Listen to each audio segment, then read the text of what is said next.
Bishut Moav Rabotai, nous sommes maintenant le mois d'Elul. Le mois d'Elul, c'est qui signifie le mois de la Teshuvah que précède Rosh Hashanah, Kippour, Sukkot.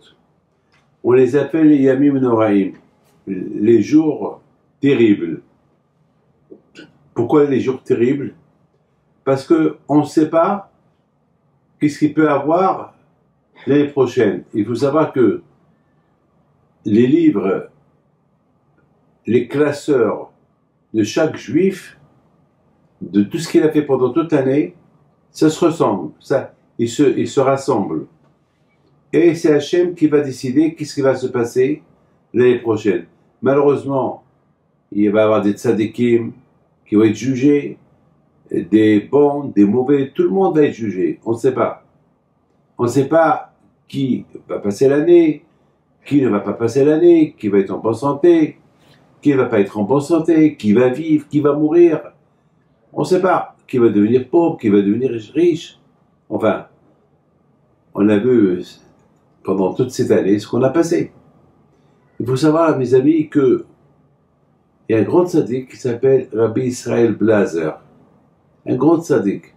Il raconte à quoi ça ressemble la première nuit de Rosh Hashanah. Ça ressemble à un berger qui reçoit des gens, des bouchers qui veulent acheter chez lui des vaches. Et alors, ces bouchers-là, ils vérifient les vaches. Il y a ceux qui veulent une petite vache, une grosse vache. Chacun y cherche. Et voilà, il se passe que celui qui a choisi une vache, il dit au berger, je veux celle-là. Et le berger, qu'est-ce qu'il fait? Il fait un signe avec de la peinture, un signe en rouge, qui veut dire l'abattoir. Maintenant, et ainsi de suite, je veux celle-là, il fait un signe, et je veux celle-là, et la vache, elle marche. Et c'est pas quel signe ils ont fait sur elle. Il ne sait même pas que c'est... Peut-être même elle croit qu'on est en train de la caresser. Elle rigole. Elle croit que son propriétaire, Stam, il la caresse. Mais c'est pas des caresses, c'est déjà la condamnation à mort. Et s'il savait qu'elle est condamnée à mort, que dans quelques temps, dans quelques heures, son nouveau propriétaire va la prendre à l'abattoir et l'égorger, elle serait sauvée, mais elle ne sait pas. Il dit à Israël Blazer, à la veille de Rosh Hashanah, on est tous jugés.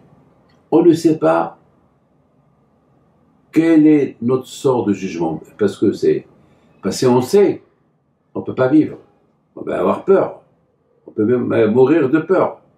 Donc on sait une chose, on est jugé comme comment s'appelle ce berger, qui met rien, ou bien qui lui donne un coup, ou il met une couleur sur sa peau, une couleur rouge. Elle ne sait pas, nous on ne sait pas. Alors c'est la raison pourquoi Hachem nous a donné le mois d'Elul pour faire une Teshuvah, le mois d'Elul pour faire des prières, le mois d'Elul pour faire une pénitence, le mois d'Elul qui veut dire Ani Ledodi Vedodili. Moi pour Hachem et Hachem il est pour moi. Et c'est la raison pourquoi on fait aussi les slechot.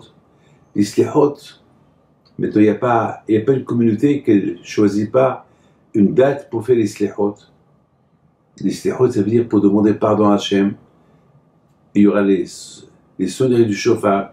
Le shofar, c'est du verbe shipour. Shipour, ça veut dire une amélioration. Donc, il y a ce qu'on appelle comme on se rapproche les uns avec les autres pendant ce mois-là. Alors, entre nous déjà, on se demande pardon. Et surtout, les fautes qu'on a fait toute l'année. Parce que c'est très important que le jour de Rosh Hashanah, qu'on a au moins de fautes possibles. le moins de fautes possible. On ne sait pas. On ne sait pas qu'est-ce qui va se passer les prochaines. Cette année, je l'ai connu plein de gens qui ont, malheureusement, qu'ils ont quitté. Voilà, mon beau-frère, le beau-frère de ma femme, le pauvre, il a quitté ce monde. Et le pauvre, et je me rappelle qu'il a dit à ma femme, il a dit combien je dois dire merci à Rabbi David pour tous les enseignements qu'il nous a enseignés, et c'est grâce à lui que Baruch Hashem, on a fait une teshuva. On ne connaissait pas Dieu avant. Baruch Hashem, il a fait le bel teshuva, et vous savez qu'il avait un monde fou qui passait à son enterrement. Un monde fou. Donc ça veut dire qu'il avait quelque part un mérite. Mes amis, que Hachem y fasse que bientôt ça y est là, que Hachem y vous donne la santé, la joie, et que vous tous, vous allez être inscrits dans le livre de la vie qui est Ratson, Shana Tova Tikatevu Vetihatemu, Bissout mon père que c'est là dans quelques jours, et Bissout Rabbi Pinto, Aïsawira le 26 Elul, que Hachem y fasse que nous aurons assez de bons avocats là-haut pour Be'ezat Hashem, pour qui prie pour nous devant Akadosh Baruch Hu. Amen.